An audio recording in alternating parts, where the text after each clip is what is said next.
একটা সময় বিশ্বের তৃতীয় বৃহত্তম রাষ্ট্র চীনে নানা ধর্মের প্রচলন ছিল, সেখানেও শান্তির বার্তা নিয়ে পৌঁছায় ইসলাম।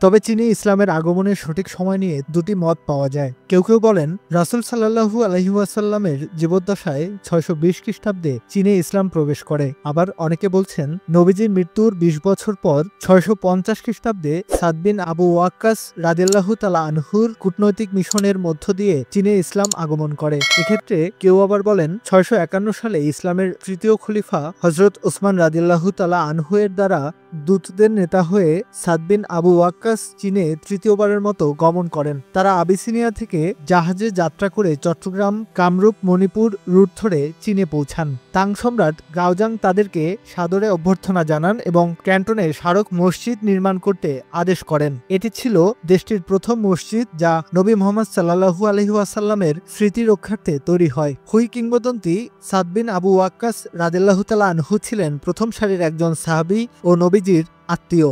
হুই কিংবদন্তি অনুসারে চীনে ৬১৬ বা ৬১৭ সালে সাহাবীদের চীন ভ্রমণের মাধ্যমেই চীনে ইসলামের সূচনা ঘটে।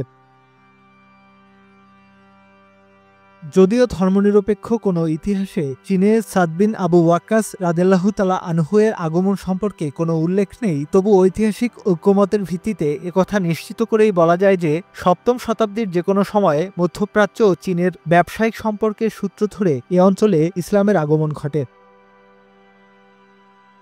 তাং সাম্রাজ্য ক্ষমতাসীন থাকার সময় চীনের সাথে মুসলিম অঞ্চলগুলোর যে বাণিজ্যিক সম্পর্ক ছিল ৯৬০ সালে সং সাম্রাজ্য অধিষ্ঠিত হলে তা আরও প্রসারিত হয়। চীনে মুসলিম বসতি আগেই শুরু হয়েছিল, তবে এ সময় তার প্রভাব ধীরে ধীরে বাড়তে থাকে। বিশেষ করে পশ্চিম ও দক্ষিণাঞ্চলে বৈদেশিক বাণিজ্য মুসলিমরা নিয়ন্ত্রণ করেছিলেন। রাজনৈতিক কারণেও চীনের সম্রাট বহু সংখ্যক আরব জনগোষ্ঠীকে চীনের বিভিন্ন অঞ্চলে নিয়ে আসেন।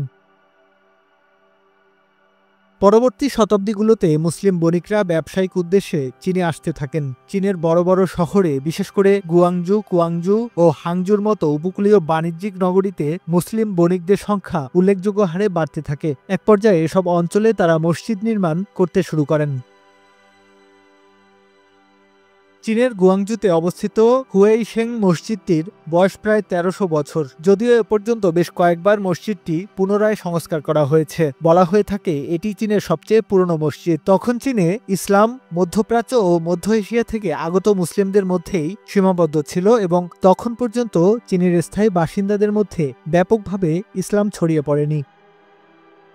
১২৭১ সাল থেকে ১৩৬৮ এই সময়ে ইউয়ান রাজবংশের শাসনামলে চীনে মুসলিমরা কিছুকাল সামাজিক প্রতিপত্তি লাভ করে, কেননা প্রভাব বিস্তারের দিক থেকে এই শাসনামলে মঙ্গোলীয় শাসক গোষ্ঠীর পরেই ছিল আরব, পারস্য ও তুরস্ক থেকে আগত মুসলিমদের অবস্থান। আর উপজাতীয় বর্ণপ্রথার কারণে স্থানীয় সংখ্যাগরিষ্ঠ হান চীনা সম্প্রদায় তখনও প্রভাব বিস্তার করতে পারেনি।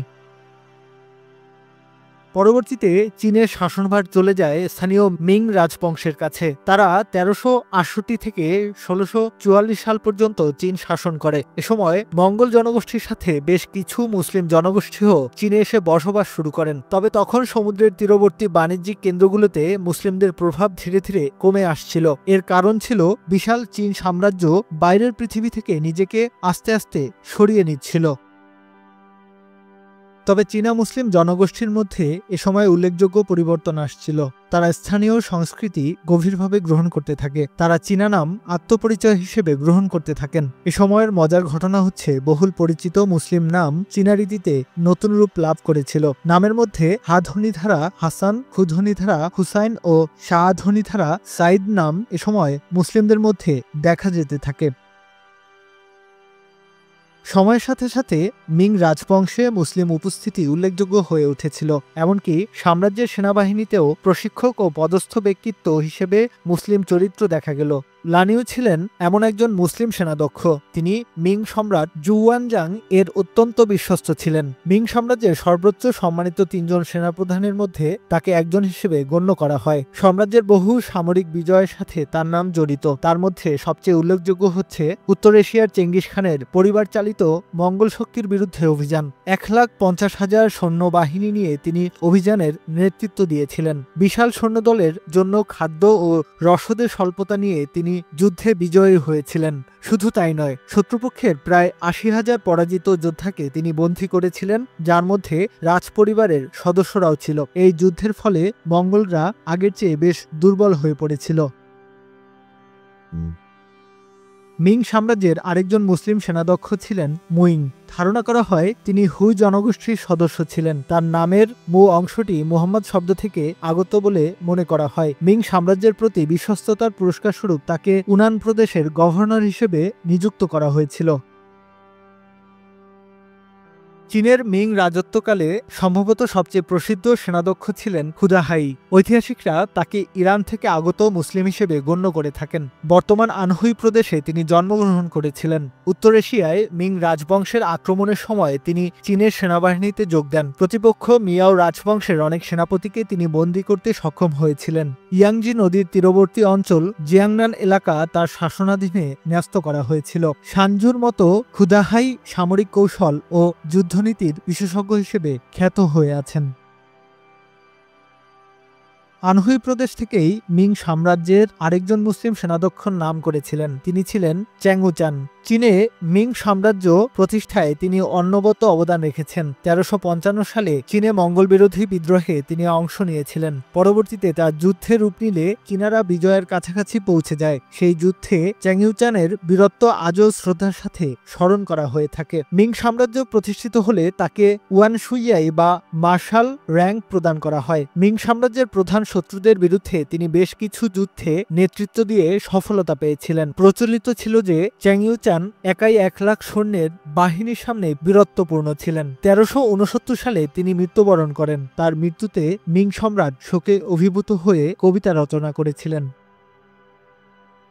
শুধু সেনাবাহিনীর উচ্চপদেই নয়, অভিযাত্রী ও সমুদ্রযাত্রার অধিনায়ক হিসেবেও চীনে মুসলিম জনগোষ্ঠীর খ্যাতি ছিল। এক্ষেত্রে চীনের ইতিহাসে জেংহের নাম রীতিমতো স্বর্ণাক্ষরে লেখা আছে। একাধারে প্রশাসক, সেনাপতি, দপ্তর প্রধান ও নাবিক হিসেবে তিনি বহুবিধ প্রতিভার পরিচয় দিয়েছিলেন। ১৪ শতকের শেষের দিকে আরব ও অন্যান্য অঞ্চলের সাথে চীনের বৈদেশিক সম্পর্ক বেড়ে যায়। ফলে এ সময় চীন সাম্রাজ্য বেশ কিছু অনুসন্ধানমূলক নৌ অভিযাত্রার আয়োজন করে। চীনের মিং সম্রাট ভারত মহাসাগর ও আফ্রিকা অঞ্চলে বাণিজ্যিক ও রাজনৈতিক প্রভাব বিস্তারে আগ্রহী ছিলেন।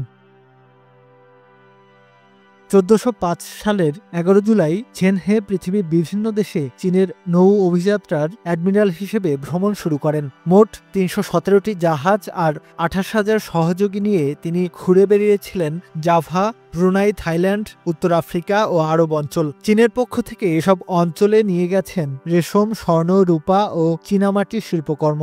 বিনিময়ে অন্যান্য দেশের পক্ষ থেকে চীনকে দেওয়া হয় উট পাখি, জেব্রা, উট ও হাতির দাঁতের অমূল্য নিদর্শন।